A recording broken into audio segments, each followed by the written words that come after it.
Halo Bunda, gerakan janin meliputi semua gerakan yang dilakukan bayi di dalam rahim, termasuk tendangan, gerakan menghentak, berguling, dan berkedut. Drama kehidupan ini dimulai sejak trimester pertama dan berlanjut hingga si kecil lahir. Ritme dan frekuensi aktivitas si kecil memberikan gambaran tentang perkembangan dan kondisinya. Hal ini membantu membedakan perkembangan normal dari potensi masalah.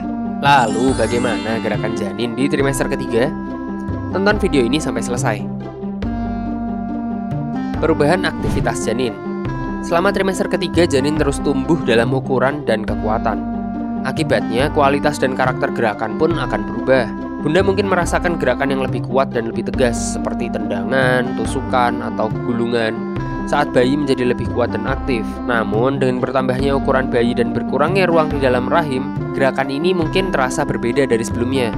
Beberapa ibu mendeskripsikan gerakan ini sebagai gerakan yang tidak begitu bergetar, tetapi lebih seperti dorongan atau mendorong. Seiring bertambahnya ukuran bayi, Bunda bahkan mungkin bisa melihat gerakan bayi dari luar, seperti benjolan yang bergeser di bawah kulit perut. Respon janin terhadap stimuli eksternal. Trimester ketiga juga ditandai dengan peningkatan respon janin terhadap rangsangan eksternal. Suara keras, cahaya, dan bahkan makanan tertentu yang dikonsumsi oleh ibu hamil dapat menimbulkan respon.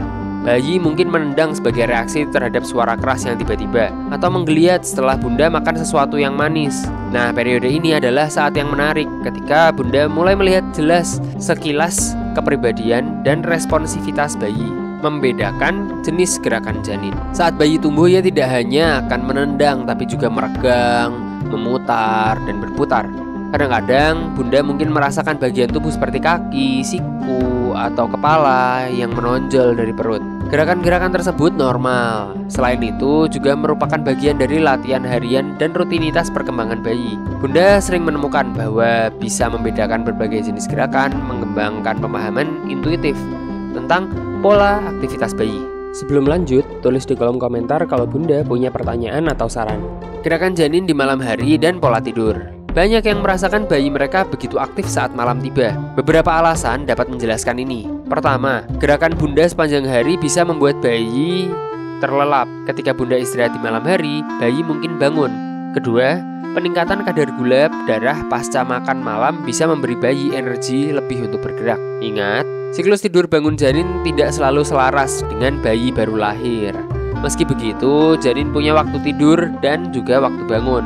Beberapa studi menunjukkan bahwa menjelang akhir kehamilan, janin mengembangkan pola tidur yang lebih teratur. Namun setiap orang berbeda dan setiap bayi pun berbeda. Polanya bisa bervariasi. Di trimester ketiga, Bunda akan merasakan bayi bergerak lebih dari sebelumnya. Saat semakin mengisi rahim, setiap peregangan, gulungan, dan tusukan bisa terasa lebih jelas. Gerak-gerakan ini bisa membuat Bunda kagum dan bahagia, tapi juga memberikan jaminan bahwa bayi sehat dan perkembangan bayi baik. Saat Bunda mempersiapkan diri untuk tahap akhir kehamilan, setiap tendangan dan gerakan adalah pengingat kuat akan kehidupan baru yang akan bergabung dengan ibu. Dan itu dia gerakan janin di trimester ketiga. Jika Bunda ingin tahu info kehamilan lainnya, klik di kiri atas.